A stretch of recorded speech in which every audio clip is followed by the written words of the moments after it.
the move when the Father's in the room. Prison doors swing wide, the dead come to life. Love is on the move when the Father's in the room. Miracles take place, the cynical find faith, and love is breaking through when the Father's in the room. Jericho walls are quaking, strongholds now are shaking. Love is breaking through when the Father's in the room. I said love is breaking through when the Father's in the room. Lay your burdens down. Here in the Father's house. Check your shame at the door.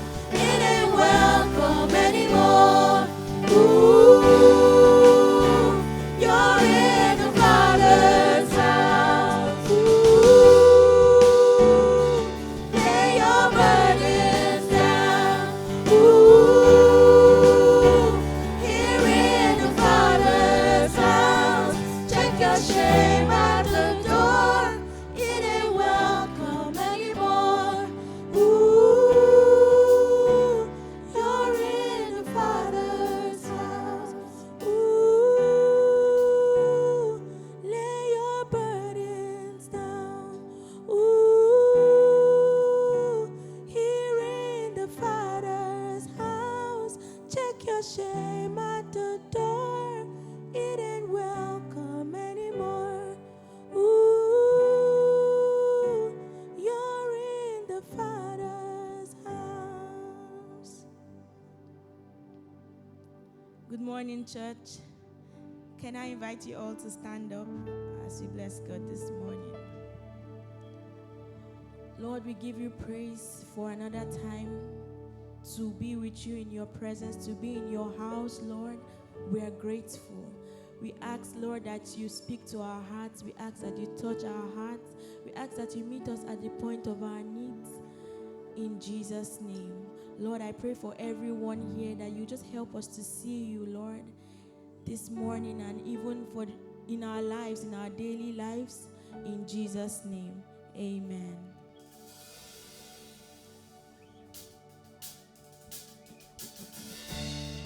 In the house of the Lord, there's joy in the house of the Lord today, and we won't be quiet. We'll shout out your praise. There's joy in the house of the Lord. Our God is surely in this place, and we won't be quiet. We'll shout out your praise. Oh, oh, we'll shout out your praise. We worship the God who was. We worship the God who is. We worship the God who evermore will be. He opened the prison doors. He parted the raging sea. My God, he holds the victory. There's joy in the house of the Lord.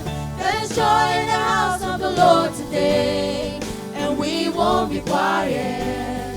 We'll shout out your praise. There's joy in the house of the Lord. Our God is surely in this place, and we won't be quiet. We'll shout out your praise. Oh, oh, oh. We'll shout out your praise. We sing to the God who heals. We sing to the God who saves. We sing to the God who always makes a way. 'Cause he hung upon that cross, then he rose up from that grave. My God, still rolling stones away. There's joy in the house of the Lord. There's joy in the house of the Lord today, and we won't be quiet. We'll shout out your praise. There's joy in the house of the Lord.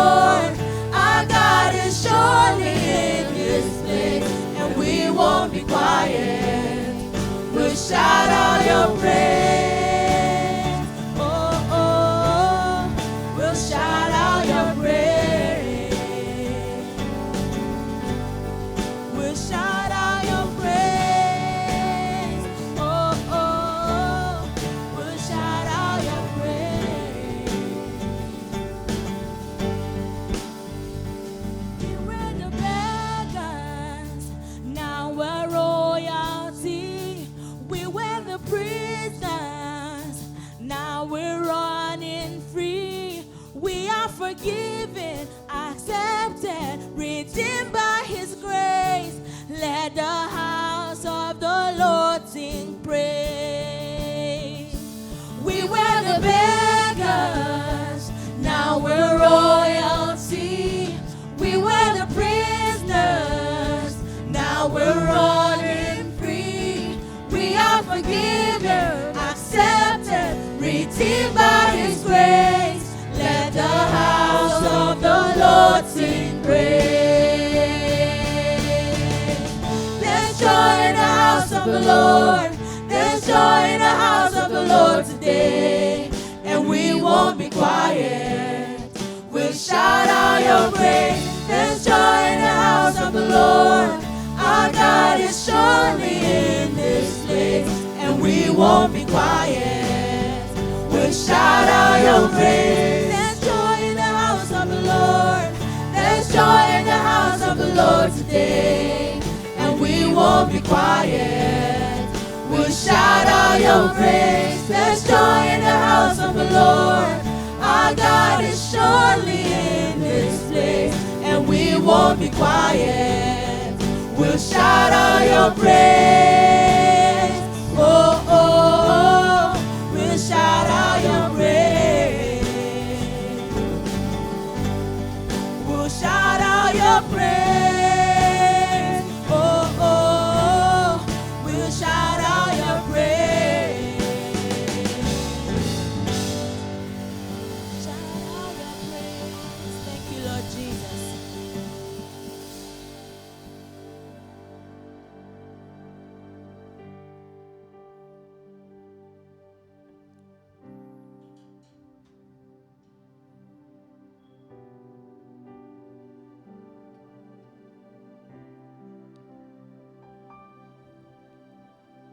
Kung meron lamang akong sa libong buhay, hindi pagkakait, lahat sa'yo ibibigay.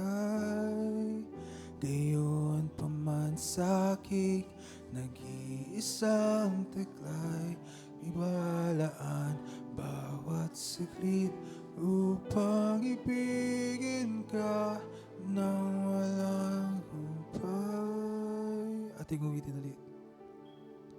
Kung meron lamang akong sa libong buhay, hindi pagkakait, lahat sa'yo ibibigay.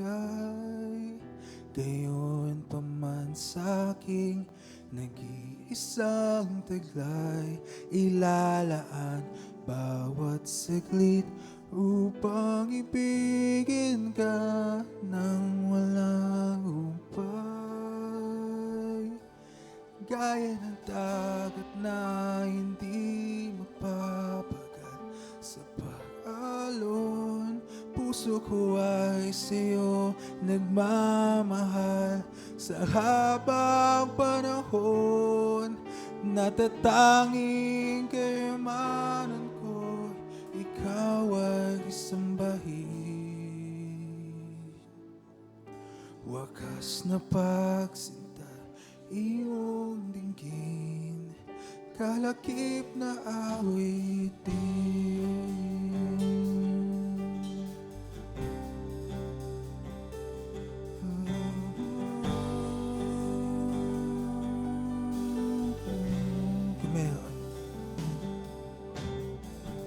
Kung mayroon lamang akong sa libong buhay, hindi pagkakait, lahat sa'yo ibigay. akin, nag-iisang taglay. Ilalaan bawat saglit upang ibigin ka nang walang humpay. Kung mayroon lamang ako sa libong buhay, hindi pagkakait, lahat sa'yo ibibigay. Ngayon pa man sa'kin, nag-iisang taglay. Ilalaan bawat saglit upang ibigin ka nang walang humpay. Gaya ng dagat na hindi napapagal sa pag-alon, puso ko ay sa'yo nagmamahal. Sa habang panahon, natatanging kayamanan ko'y ikaw ay sambahin. Wakas na pagsintay, iyong dinggin, kalakip na awitin. Gaya ng dagat na hindi nagpapagal sa pag-alon, puso ko ay sa'yo nagmamahal. Sa habang panahon, natatanging kayamanan ko, ikaw ay sambahin. Wakas na pagsintay, iyong bigin, kalakip ng awitin. Gaya ng dagat na hindi nagpapagal sa pag-alon, puso ko ay sa'yo magmamahal. Sa habang panahon, natatanging kayamanan ko, ikaw ay sambahin. Wagas na pagsintay, iyong dinggin. Wagas na pagsintay, iyong dinggin. Wagas na pagsintay, iyong dinggin, kalakip na awitin.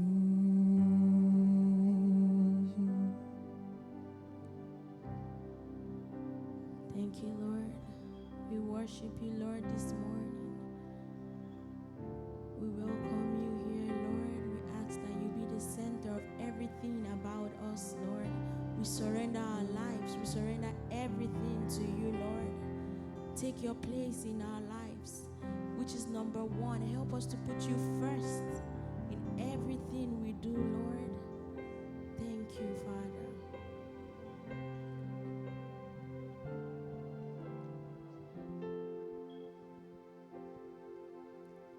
Jesus at the center of it all. Jesus at the center of it all. From beginning to the end, it will always be, it's always been you, Jesus. Jesus at the center of it all. Jesus at the center of it all. From beginning to the end, it will always be, it's always been you, Jesus. Jesus, nothing else matters. Nothing in this world will do.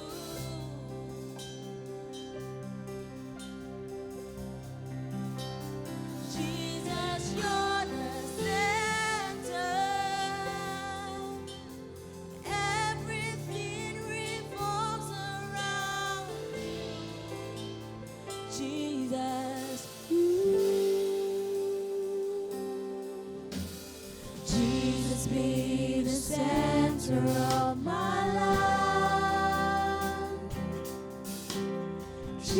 Jesus be the center of my life. From beginning to the end, it will always be, it's always been you, Jesus. Jesus, nothing else matters. Nothing in this world will do. Oh, Jesus, you're the center. Everything revolves around you. Jesus, you. Nothing else matters. Nothing in this world will do.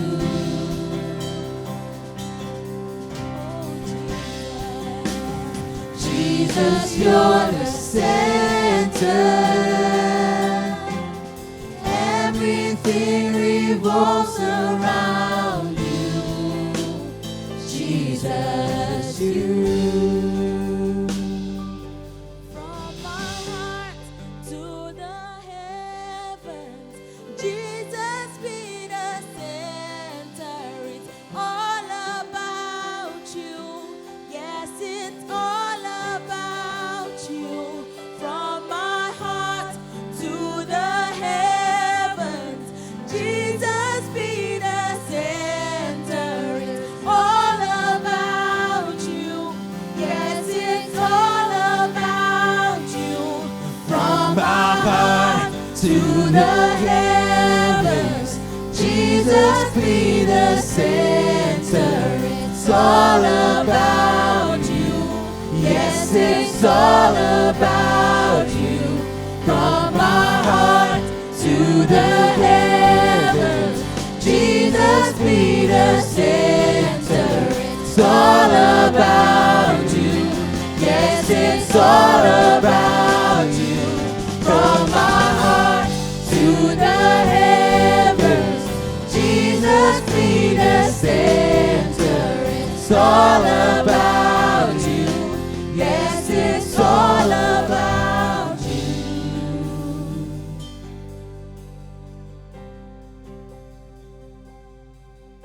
So Jesus be the center of your church. Jesus be the center of your church. And every knee will bow, and every tongue shall confess you, Jesus. Jesus. Jesus be the center of your church, Lord. Jesus be the center of your church. And every knee will bow, and every tongue shall confess you, Jesus.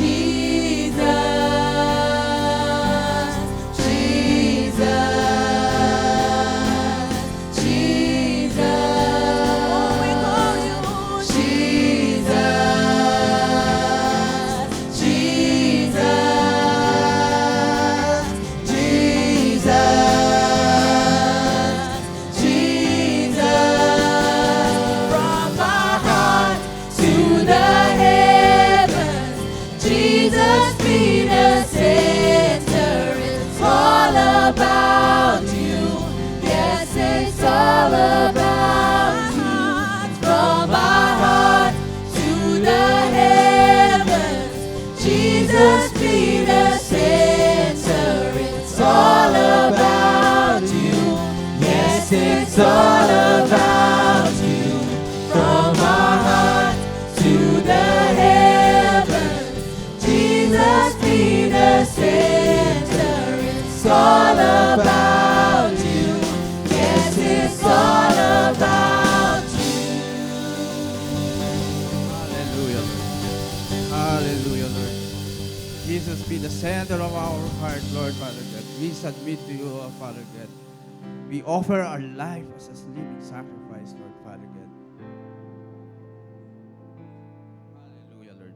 In Colossians chapter 1, verses 16 to 17. For in Him all things were created, things in heaven and on earth, visible and invisible, whether thrones of powers of rulers or authorities, all things have been created through Him and for Him. He is before all things, in Him all things hold together. Tayo po'y manalangin. Aming Diyos sa langit, lumalapit kami sa inyo ng may pagsamba at pagkadakila. We declare Jesus is the center of all things. Mula simula hanggang wakas, Ikaw ang aming Diyos na tapat at hindi nagbabago. Panginoon, hinihiling namin na palitan mo ang aming mga puso at tanggalin mo ang mga bagay na naglalayo sa inyo. Maging ikaw ang focus ng aming mga puso, ang aming mga isipan, ang aming mga desisyon at maging sandigan ng aming kaluluwa.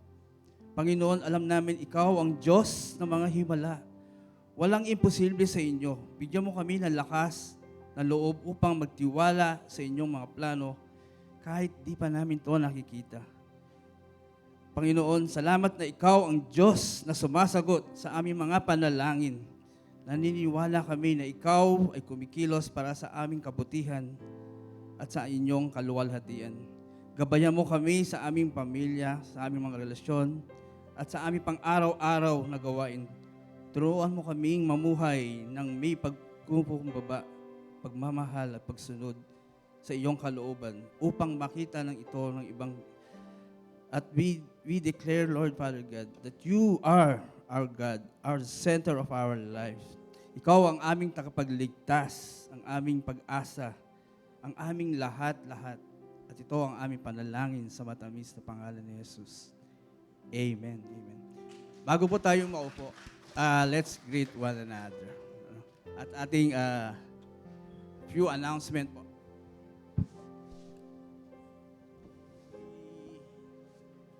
We have the EGR na po, no, sa ating next. This will be on next Saturday. So, in-invite ko kayo kung sino pa pong hindi nakapag-experience to encounter God retreat. Ito po ay gagawin sa Sabado at ito pa ay open pa po, no? Pwede pa tayong humabol, no? And today also we have a ongoing VBS, no, yung Vocational Bible School. Ito po yung mini, kung meron po tayong mga anak na ages 12, Sister Berna? 1 to 12 years old. Yan. Ito po ay free at ito po ay magaganap ngayong umaga, 8:30 sa taas. So hanggang 11:30 po to. And then we have a next po, no, this coming Christmas. No? Excited na ba tayong lahat? Ina-encourage ko po tayo na mag-bless ng mga 100 na mga bata from Kulyat. So, in our giving, alam ko, marami tayong mapapasaya tong Christmas. As we prepare our tithes and offerings, let me read to you 2 Corinthians 9, verses 6 to 7. Whoever sows sparingly will also reap sparingly. And whoever sows generously will also reap generously. Each of you should give what you have decided in your heart to give, not reluctantly under compulsion, for God loves a cheerful giver. Ito po yung ginamit ni Paul to encourage the Corinthians. Ang metaphor niya yung about planting and reaping. So, in physics, no, sa ating subject, meron doon yung tinuro ni Newton's third law na it teaches us that every action there is an equal opposite reaction. Alam niyo ba yung pendulum? Pero si Lord iba eh. This principle mirrors the spiritual truth that we see in God's kingdom. When we act in faith, bringing our tithes and offerings, God responds with so much blessings and provision and favor. Ito yung na-experience po namin sa aming pamilya. So sabi ko sa Malakay 3:10, no? Sabi, brings the whole tithes in the storehouse, that there may be food in my house.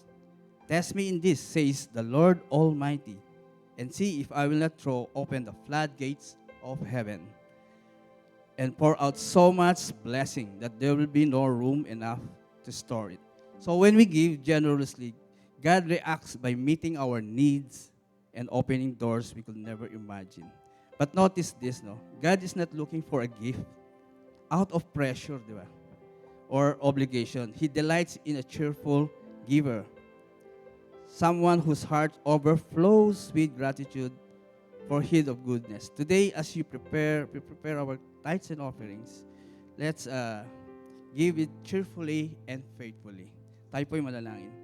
Panginoon, salamat po sa lahat ng biyayang pinagkaloob niyo sa amin, sa aming pagbabalik sa aming ikapot at handog. Naway magamit ito at ikalalago ng inyong gawain at kalawalhatian sa aming mga puso at may pasasalamat. Pagpalain niyo po ang lahat, pagkakaloob ng mga aming tithes and offerings at magamit ito sa iyong ministry. At ito ay aming dalangin sa pangalan ni Jesus. Amen. Tayo po yung maaaring tumayo at ating pong ihulog po ang ating mga tithes and offerings sa ating offering boxes. At meron po tayong mga ways na naka-flash sa ating screen. So, tayo po tumayo. At natawagan ko po ang ating preacher for today, ang napakagandang Pastora Josie.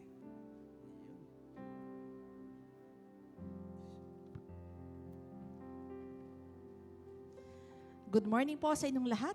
Naghintay ako ng kwento galing kay Doc Jan. Parang wala akong naabutang kwento today. Wala akong naabutang joke. No, so ako na lang. Sige. Today, our topic is about spiritual leadership, no? And so, this is our third week to talk about what leadership is about. First, to self, then to our families, and now, what leadership is about in the context of church naman, ano. So, kukwento ko po sa inyo ang storya ng tatlong pastor. Ang pangalan po nila ay Judas, Barabas, at Hestas, no. Yung mga younger ones, I think hindi nyo na gets yung reference ng Judas, Barabas, Hestas, no? Sa mga younger ones na wala kayong any clue where these names come from, talk to Doc John, no? And he will explain. So, these three pastors have worked all their life, no? 40 years of ministry, more than 40 years of ministry. And the time came for them to retire. Sabi ng Diyos, nako, you worked so hard. Each of you, bibigyan kita ng isang wish, no? So, napunta si Lord kay Judas, no? Sabi ni Judas, I worked my life, no? I spent all my life working in ministry, sobrang busy, sobrang listening to people's problems. So, talagang halos hindi na ako makatulog, makakain ng maayos. Now, for my retirement, gusto ko, dalhin ako sa Siargao, wherein beach lang yung harap ko, no? Walang ibang tao. I will just spend time in nature and just enjoy. Sabi ng Diyos, your wish is granted. Next, punta tayo kay Barabas. Sabi ni Barabas, I spent all my life in ministry, so busy, so many people working so hard. Ngayon, in my retirement, gusto ko naman sa Sagada, looking at the vast mountains, no? Yung communing with nature, malamig, walang ibang kausap. Walang ibang ginagawa, kundi nandun lang. Sabi ng Diyos, you work so hard, your wish is granted. Lastly, nandito kayo sa third pastor kay Hestas. Sabi ni Hestas, I worked my life, all through my life, I worked so hard, so many people, so busy. But that was the best times of my life. The times that I served with my co-pastors is the best time for my retirement. I just want to do exactly the same thing that I've been doing, working so hard, listening, doing counseling, teaching, and preaching with my fellow pastors, Judas and Barabas. And his wish is granted. Di ba? Kaya, be careful on what you wish for. Okay, our topic for today is Ephesians chapter 4, no? And this talks about spiritual leadership. Let's read from verses 11. Sabi na dito, ang iba'y ginawa niyang apostol. Sino yung ginawa niyang? Sino yung niyang na sinasabi? In English translation, it's very clear, no? That it is Jesus Christ Himself who gave the church the apostles and evangelists and everything. But in the Tagalog translation, it sounded a little bit vague at the beginning, but at the end, it made sure that it talked about Christ. Ang iba ay ginawa niyang apostol, ang iba ay propeta, iba ay mangangaral ng magandang balita, at ang iba naman ay pastor at guro. Ginawa niya ito para may purpose ang Panginoon, no? Para paglilingkod ang mga pinakabanal at para lumago na maging matatag sila bilang katawan ni Kristo. Sa ganitong paraan, maabot nating lahat ang pagkakaisa sa pananampalataya at pagkakakilala ng anak ng Diyos at ganap na lalago ng spiritual ng pamumuhay hanggang maging katulad tayo ng Diyos. So this, Ephesians chapter 4 laid down that first, it was Christ Himself who gave all of these gifts and what God's purpose is, no? Let's go to verse 14. Kapag naabot natin ito, hindi tayo tulad ng mga bata na pabago-bago ng isip at nadadala ng iba't ibang aral at mga taong nanlilinlang na may hangad ay dalhin tayo sa kamalian. Sa harap, manatili tayo sa katotohanan ng may pag-ibig upang sa lahat ng bagay ay maging katulad tayo ni Kristo, na siya ang ulo ng iglesia. Sa pamumuno niya, sa pamumuno ni Jesus Christ, ang lahat ng bahagi ng katawan na walang iba kundi ang mga mananampalataya ay pinag-uugnay-ugnay at ang bawat isa ay nagtutulungan. At sa pagganap ng bawat isa sa kani-kanilang tungkulin ng may pag-ibig, ang buong katawan ay lalago at lalakas. So here, we see 3 P's of spiritual leadership. First, it is the Lord who gave that provision for spiritual leadership. That's from verses 7 to 11. Next slide. Next, we see the purpose of spiritual leadership. And next, we see the participation of spiritual leadership. No? Next na yan. Okay? So let's talk about the 3 points, no? The provision of spiritual leadership, the purpose of spiritual leadership, and participation. So first, let's talk about the first one, the provision of leadership. First and foremost, we have to see that it is Jesus Christ who provided these gifts to us. No? It is God who authored these gifts. In verse 7, sabi niya doon, to each one of us, grace has been given. So, hindi siya yung tipong 1, 2, 3 ay laktaw, 4, 5, 6. Hindi siya ganyan. Each one of us have been given by God the grace, a gift, no? As Jesus Christ has apportioned it.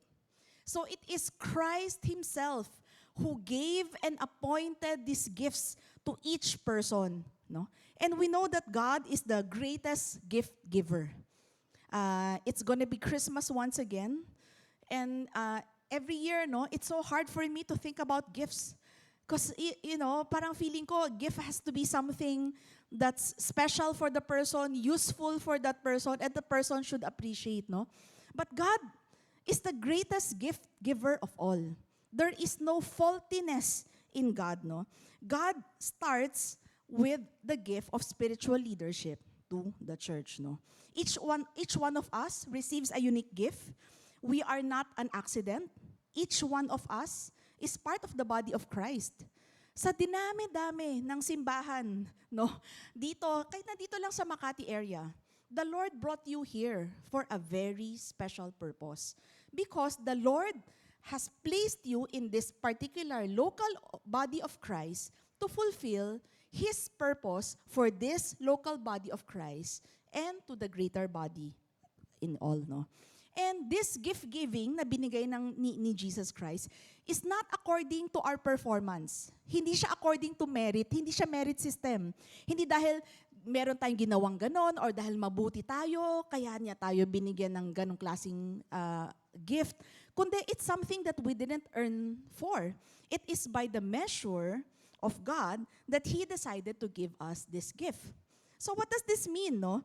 This means that hindi nakasentro, hindi natin kailangan we don't have to work to receive these gifts. God has already placed it in each one of us. And lahat tayo wala sa atin na exempted. Lahat tayo, meron tayong, may gift si Lord na binigay sa atin. You know, since the first week of this month, no, we've talked about how leadership is basically influence.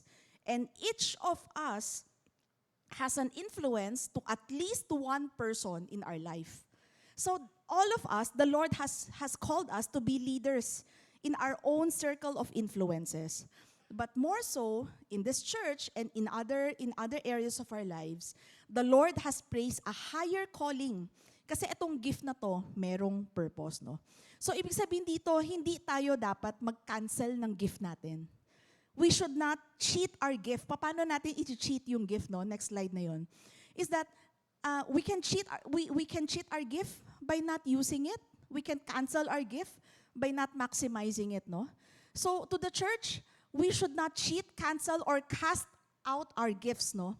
And also, hindi tayo dapat mag-compare or mag-compete with other people. Ay, bakit kaya ni Kevin na kumanta habang nagigitara? Parang ako yata, hindi ko yata kaya yun. Kinakwento namin this week lang, kanila Pastor Albert and Sister Barbs, no? That in the early years of our ministry, magre-regodon kami lahat ng mga ministries, no? You know, at one time, after we do some planning, our founding pastor, Pastor Dennis, will say na, okay, now, you're already transferred to this ministry. So, pati office po namin, nagre-regodon din kami, no? So, we're so used to going to different ministries, leading different ministries already, so that we would be able to be experienced and find and discover our gifts. Pero kinakwento ko sa kanila, never po akong na-assign sa tech at never din ako na-assign sa worship. Ever. No? In fact, there was one time after pandemic, because we had such limited workers, I would offer my help kanila Stanley. Sabi ko, Stanley, kaya ko mag-camera. No? I can help. Okay na po kami, Ate Josie. Hindi, nagte-thank you sa akin. There was one time, kasi, we have 2 cameras, we only have 1 cameraman. And so, yung isa, move yung pastor, so kailangan may susunod, di ba? Tutulong dapat ako. Nung hinawakan ko, nahulog yung tripod. Since then, ayaw nila talaga akong pagtulungin. Sabi ko, siguro hindi doon yung gift ko. Baka yung gift ko sa pag-worship lead na lang. So nag-offer ako kay Pastor Louis. Sabi ko, Pastor Louis, baka kulang kayo ng worship leader. I can. Dead ma. Wala talaga. But many people step up and become, worship leaders and doing all these tech backgrounds and everything. Yang mixer na yan, ilang beses na po in-explain sa akin ni Jeff yan. Until ngayon, paano mag-turn on yan, hindi ko naiintindihan. Paano tumutunog yan, I have no idea. Every time that Jeff will explain, all I hear is merong uwak na, kahit anong translation, I couldn't understand, no? But you ask me to explain to you hermeneutical contextual study, excited ako dyan. Tara, upo tayo dyan, mag-usap. Ano po ibig sabihin nun? Ibig po sabihin nun, iba-iba tayo na all of us have different kinds of gifts. The kind of gifts that you already see in the body of Christ were all because people acknowledge their gift in the Lord and step up for spiritual leadership. Now, I want to challenge each one of you. Kapag meron po kayong nakikitang parang butas, sometimes, no, parang sabi niyo, parang hindi masyadong aligned yung chair. Meron pa nagsabi sa akin, yung papel na nakalagay doon sa loob, parang hindi masyadong pantay. Hindi na-cut off yung line, whenever that the Lord gives you the grace to see a problem, The Lord wants you to be part of that improvement. No? And so, I encourage each one of you, let us be grateful to the gift that we have, and let's be a good steward. Gamitin natin ang gift ng Panginoon sa buhay natin. No? So, ang unang-unang gift na binigay ng Panginoon, ito ang gift of spiritual leadership. No? These are the apostles, pastors, evangelists, teachers, and evangelists, no? And prophets. And they have a mission to fulfill, not just for their lives, but also for the church. So let's talk about the purpose of these gifts. The main purpose of God's gift is to equip people so that the church will be built up. Yung word na build up, no, means strengthened. Magiging malakas at magiging stable. Ano po ibig sabihin nitong mga to? Actually, ang haba-haba po ng listahan ni Paul, no, in those verses. Una-una, God's people will be equipped for service. Yung equipped na yon means that someone, it's a word that is usually used to fix what is broken. So for example, ang net broken, i-equip natin, ayusin natin yung net na yon. Or to supply something that is lacking. It's also an agricultural term na sinasabi, no, kapag yung area na yon kulang ng ganong klaseng seeds o kulang ng ganong klaseng process, you will use the equipping to fill it up. No? So the task of the spiritual leaders is to supply or equip what is lacking in faith in the corporate body of Christ. And so the pastors and the spiritual leaders, the life group leaders, the ministry leaders, are tasked by the Lord to equip people for what? Works of service. So who will do the works of service? All of us, God's people. It's not the pastors and the evangelists and the prophets and everything. It's all of us. God's people are the ones who will do works of service. So when a spiritual leader comes to you, when a pastor comes to you and speaks to you, no, and challenges you, maybe you can do this. Or sometimes your life group leader will come to you and rebuke you gently and say na, uy, madalas ka nang late sa life group, ha? Our life group starts, ganyan, agahan natin next time and everything. All this are actually expressions of God's purpose for the body of Christ. Because God has given the spiritual leaders that kind of mandate, no, to do the equipping for people's works of service. Mamaya pag-usapan natin yung works of service, ano. Second, God's people will be built up and strengthened, no. Notice that the next few numbers, no, are all in plural form. Kasi hindi lang siya individual growth, kundi corporate growth siya, community growth siya, no. God's people will all reach unity in faith and knowledge of Jesus. God's people will become mature, attaining the whole measure of the fullness of Christ.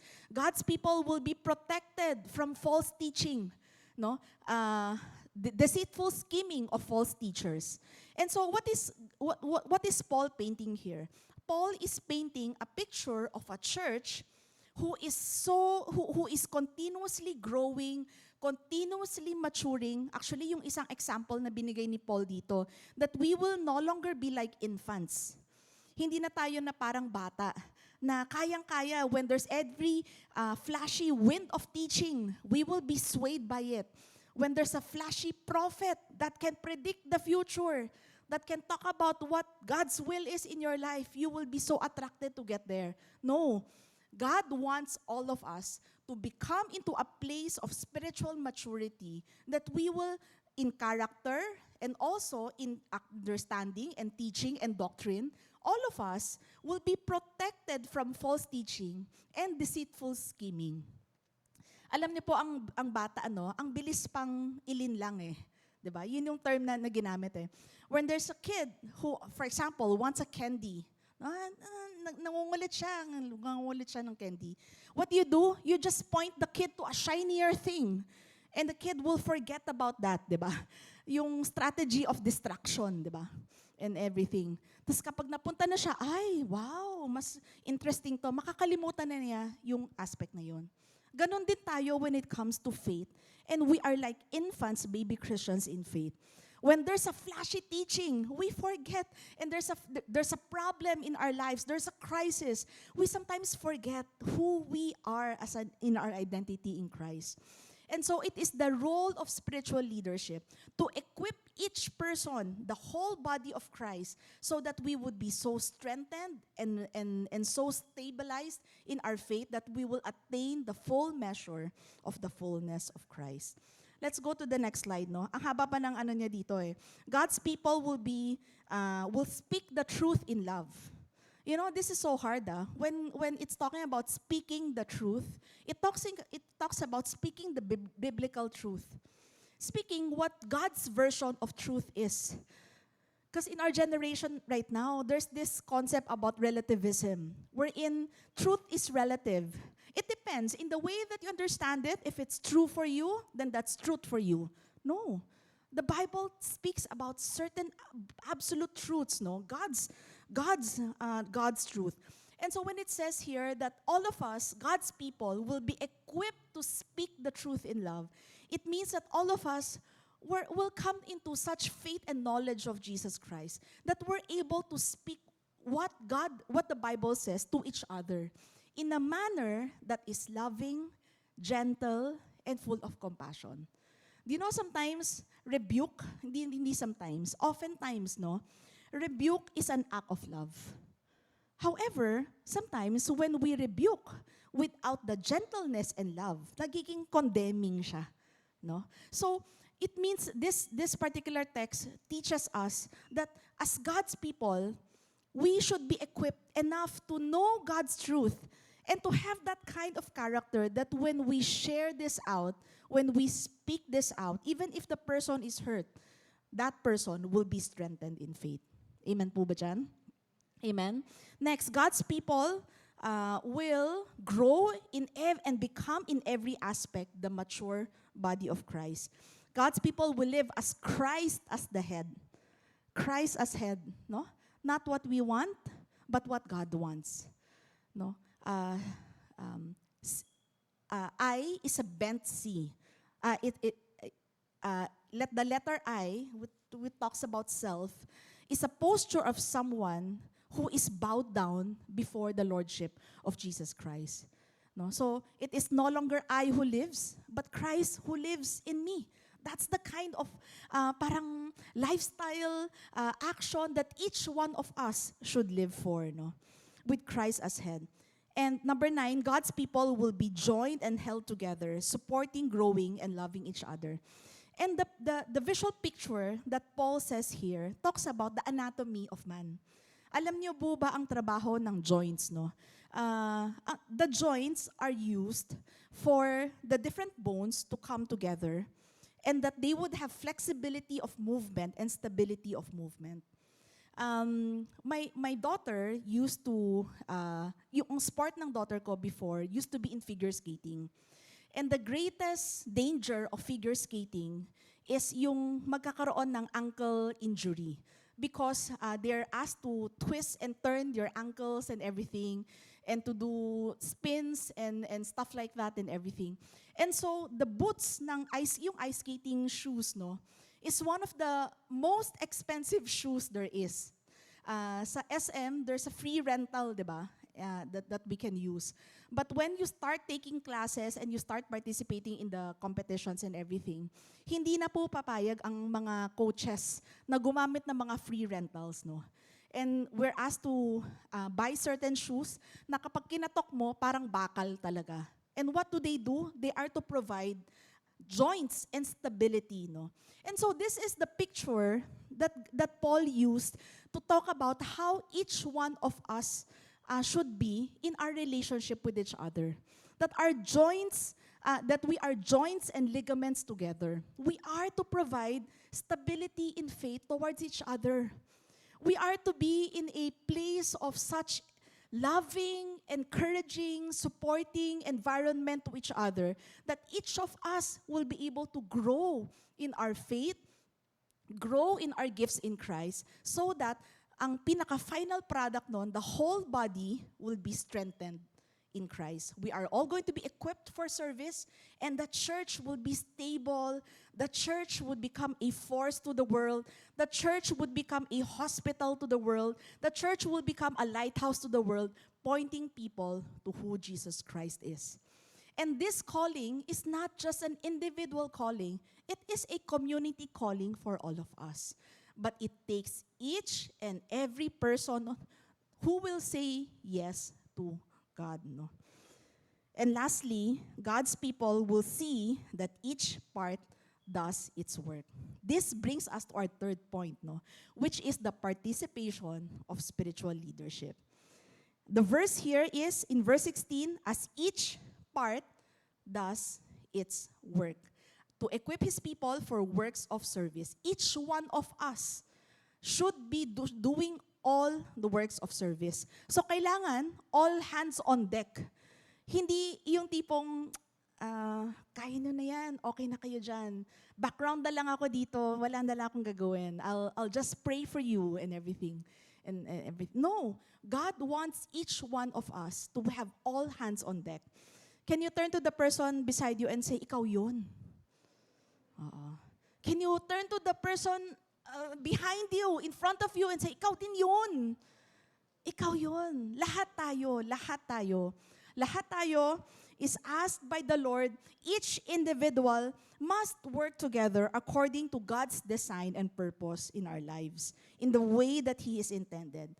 Every time that there's one particular part of the body of Christ not working, not functioning, it affects the whole body of Christ, no? For example, if I tell you, what's the role of the appendix? Diba? A lot of the grown-up people have their appendix removed, diba? And the medical people are still looking for purpose of this appendix, no? And they say that, yeah, may purpose to. Yung full understanding natin, wala pa doon. Pero sabi nila, it's used for immune system, it was used for gut defense and everything. But each part of our body is useful. Even something that we don't understand yet, like an appendix. So minsan, meron tayong mga people in our lives who have very unique gifts. And we're saying na, ano yung blessing that God brings to this body? Meron yon. They have a specific role for each one of us. That's why we need each and every one of us to have all hands on deck. Si Rick Warren of Purpose Driven Life coined this statement, we are shaped to serve God. And this shape is an acronym for spiritual gifts, heart. Anong sabihin ng heart? Yung burden mo. For example, I have no burden on which wire is better for which whatever. To tell you honestly, JP, sometimes the conversation of my husband and I at home, he talks about wires and what wires are good. And I was like, talaga? Wires sa pag-uusapan natin? And one of his most exciting moment, no, kapag lumalabas kami, ay tumayo sa harap ng Ace Hardware at tumingin ng lahat ng mga bolts and nuts. And I don't understand any of that, no? But the Lord has placed that uniquely as a place of burden. And so that's something that was used, no? Last week we had an event, no? We had ang aga-aga mag-Christmas party, no? We already had a Christmas party. And so we rented the place na sira daw yung sound system, no? And so we had to bring sound system from our church towards that place. While waiting, chinek ni Jeff, kinalikot niya, inayos niya yung connectors. Meron lang palang wrong connectors and everything. So ang biro namin, meron bang discount na sa rental? Kasi inayos namin yung sound system mo. But that's something that I will not ever think of doing. And not only that, I am forbidden from touching these wires and cables and everything, no? But the point is, each one of us, meron tayong unique heart burdens, no? We want to do something. Even some of the Christmas decorations that you see here were made by people who have a beautification ministry as well, no? And if some of you have that kind of burden, get involved, no? It talks about spiritual gifts, hearts. It also talks about abilities, no? Different abilities. It talks about personalities. And it talks about experiences. Do you know that your childhood experiences will actually, or even your life experience, work experience, God will use for His glory? One of the first involvement that I have in this church was to be part of the promotions team of our 7th anniversary, I think, no? Because before, I used to work in an advertising agency. And so, different people in the church, workers and older workers, they knew that I had some experience in marketing and advertising. And so when it was time to come together to think of a way on how to promote certain ministry events and everything, they invited me. And so, surprisingly, all of the things that I've learned in college and all of the initial work experiences that I've had, no, actually was useful in something that will bring glory to the Lord. No? So, kayo din po, meron din po kayong very unique talents and gifts, no? And abilities and personalities, no, that other people may not have, but is useful for God's work of ministry to be at work. So I challenge to each every one of us, let's step up for spiritual leadership, no? Let's do that. Next slide. This is something that we also teach in our membership and ministry class, no? To find out ano ba yung spiritual gifts na meron mo. Etong apostles, prophets, evangelists, pastors, and teachers, these are what we call the fivefold ministries. But not only that, we have all the different motivational gifts, manifestation gifts, no? Like the gift of mercy, or the gift of giving, or the gift of administrating and everything. All of us, let's use our spiritual gifts so that each one of us will have active participation to the kingdom of God, no? Works of service. So, let us use our time, talents, treasures, and testimonies for active works of service towards God. 4 na bagay po ang binigay sa atin ng Panginoon. We only have so much time that we have. Some of us have longer time. Some of us have shorter time. We all know our date of birth, but we don't know our expiration date. So let us use and maximize the time that we have here on earth so that it would become a preparation and an expression of God's goodness in our life, no?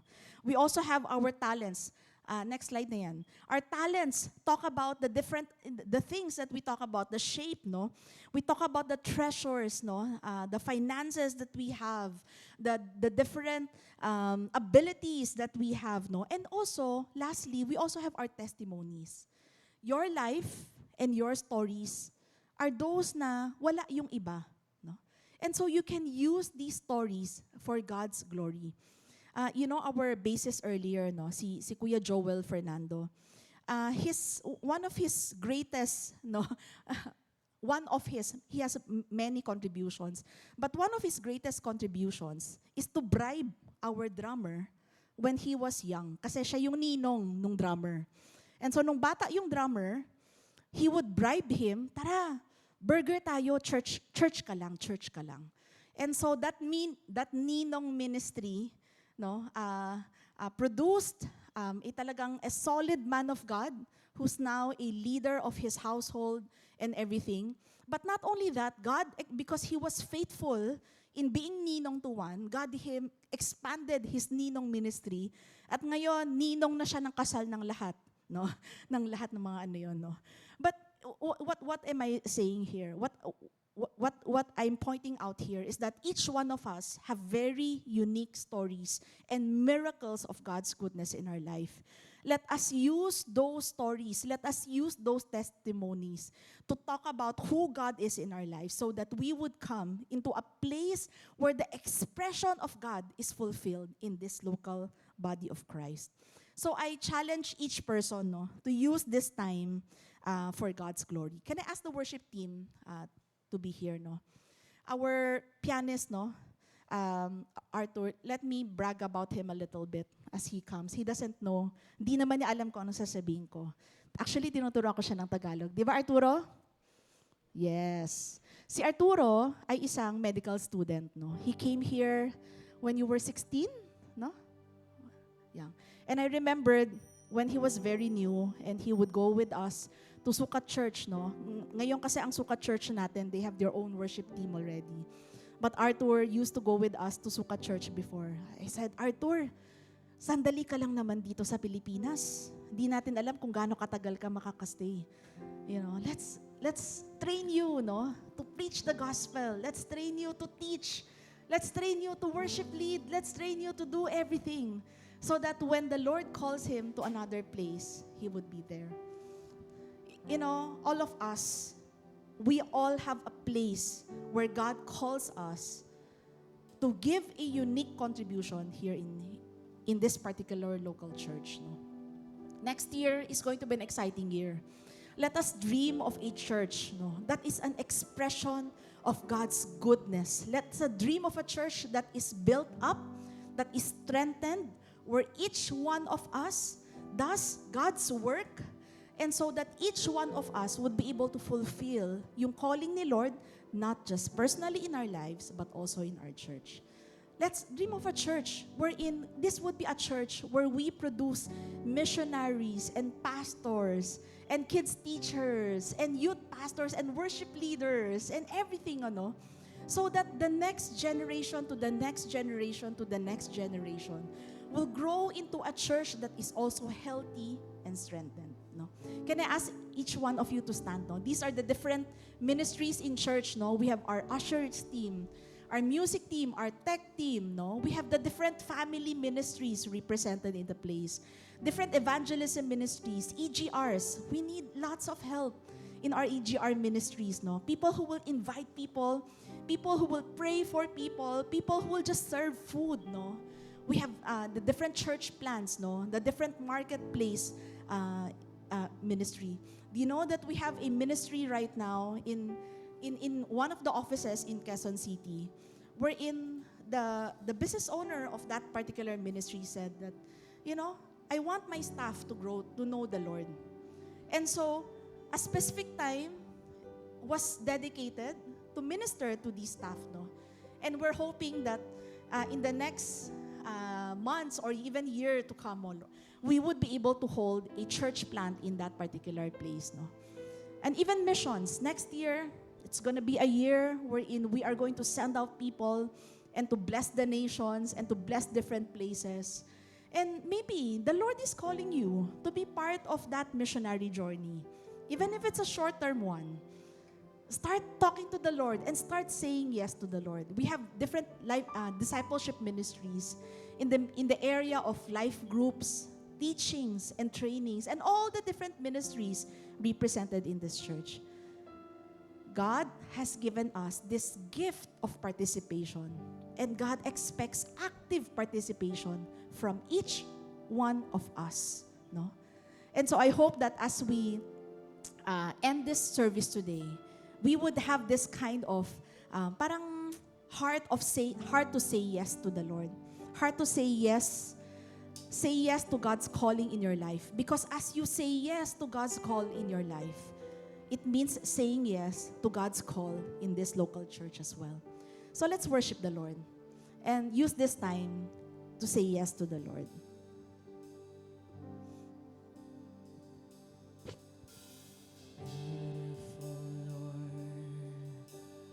Wonderful Savior, I know for sure all of my days are held in your hands, crafted into your perfect plan. You gently call me into your presence, guiding me by your Holy Spirit. Teach me, dear Lord, to live all of my life through your eyes.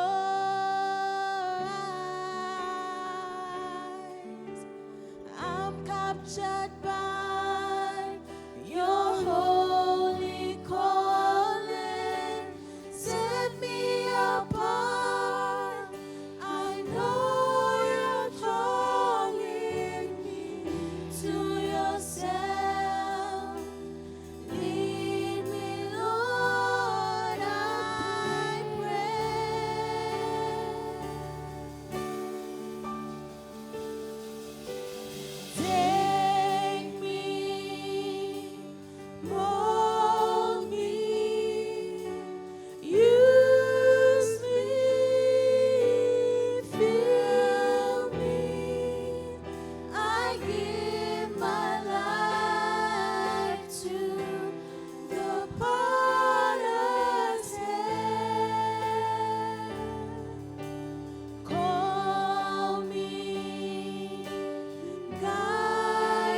Hallelujah. Hallelujah, Lord. Let's pray. Heavenly Father, I know you're speaking to some of us here in this place. You're calling us, Lord, for a higher calling. You're calling us to live such lives that is bigger than ourselves. You're calling us to live for you and to live to advance the kingdom of God in this place, Lord. So God, I pray, Lord, that you would give us that grace and that courage to say yes to you. Give us, oh Lord God, that strength, oh Lord, and that kind of faith, oh Lord, to say yes to you, even if we're scared, even if we feel timid, oh Lord. Help us, oh Lord God, to go out of our comfort zone and say yes to you, Lord. Lord, some of us here, you are calling to be pastors of this church. Some of us here, you're calling to be missionaries of this church. Some of us here, you're calling to be a kids teacher, a worship leader, someone who works with the background technology that's happening. Some of us, you're calling to just to open doors and give our gift of smile to the people, to the new people. Some of us, you're calling us to visit the people around this neighborhood, just to pray for them, just to give them a blessing. Some of us, you're calling to put up a ministry in our household, in our places of work, so that the gospel of Jesus Christ will be preached. Lord, help us say yes to things that are bigger than us, because we know that it is you who has given us that kind of gift of the measure of faith, that kind of gift of grace to be able to fulfill it. And help us, oh Lord God, to not delay you, Lord. Help us, oh Lord God, to be in rapid obedience to you, to say yes to you, oh Lord God. That as we prepare for the things to come, we would use our time, our talents, our treasures, and our stories and testimonies, Lord, to bear witness to the name of Jesus Christ and to the miracles of God in our lives. We say thank you, Lord, and we say yes to you, God. In Jesus' name we pray. Amen and amen. Amen and amen. God bless everyone, and we'll see you next Sunday. Keep safe, everyone, as we prepare for the typhoon.